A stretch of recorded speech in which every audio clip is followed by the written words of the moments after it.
Welcome to this episode of BMI TV. 2012 has been a very busy and challenging year here at the Centre for BMI. Prof de Jong, could you please give us all the highlights for this year? Well, it was an exceptional year for the Centre for BMI in many instances. As you know, we've got three things that we focus on. On the one hand, it is education, also research, and then industry involvement. Now, as far as education are concerned, we are introducing the new business analytics program, which is a new professional program. Only a few universities in the world are currently doing that. And the New York Stern Business School has started with a program, North Carolina State University and so on. And we have been sponsored by SAS to the amount of more than 2 million to start this program. A new classroom is being built that can host work sessions and group work.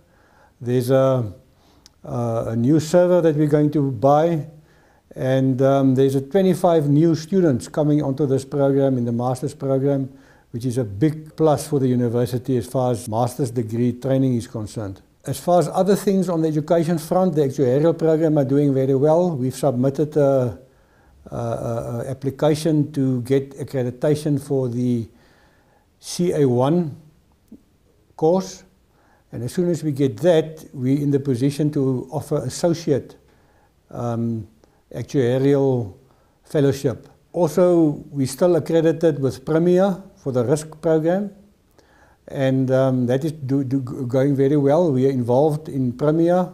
We sit on the global committees, and we've been involved in evaluating universities in other countries, and by that have the opportunity to improve our programs in accordance with international standard.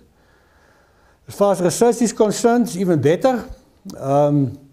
We've been sponsored by THRIP again for more than R1 million.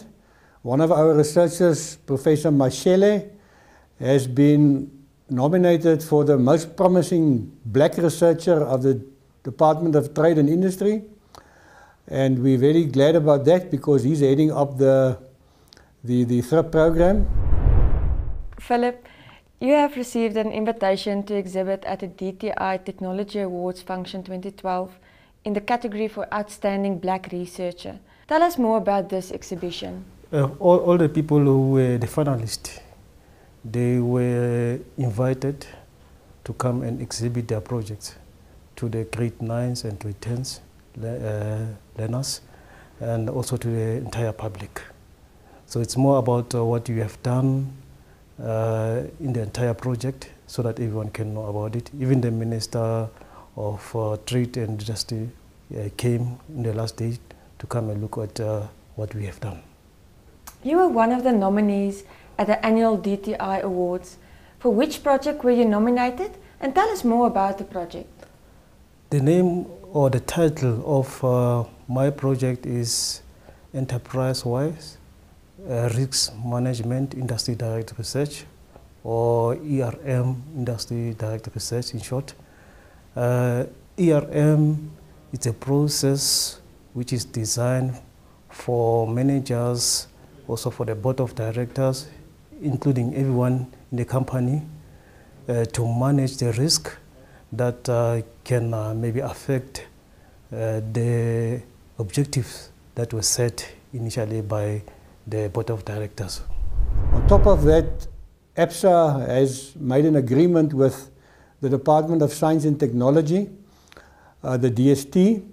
They have allocated 1.6 million for research to the Centre for basic research.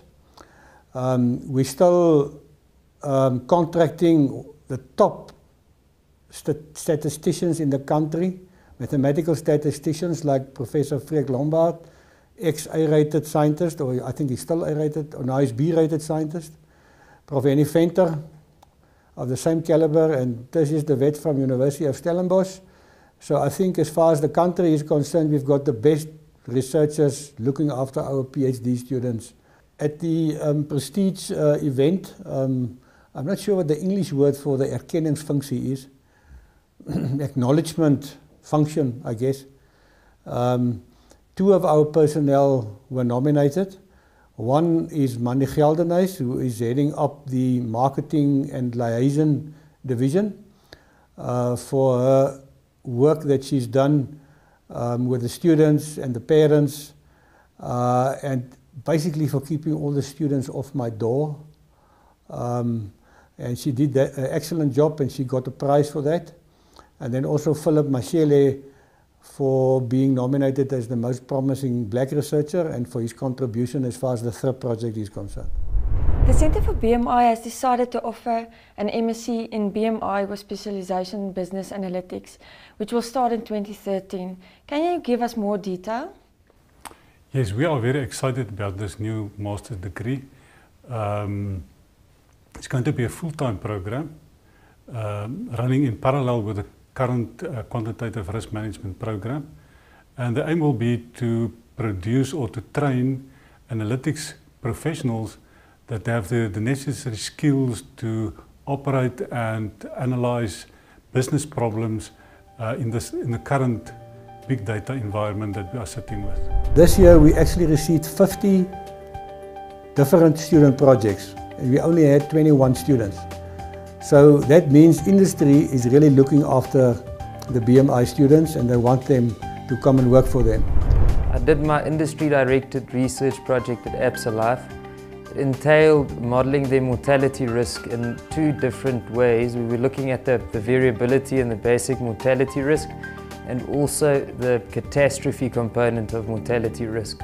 I thoroughly enjoyed my project, and I also learned a great deal about it, how things work in practice, and I think it was a great stepping stone to look at how you would manage situations in practice. I learned a lot how to work with people, and I'm very grateful for the opportunity.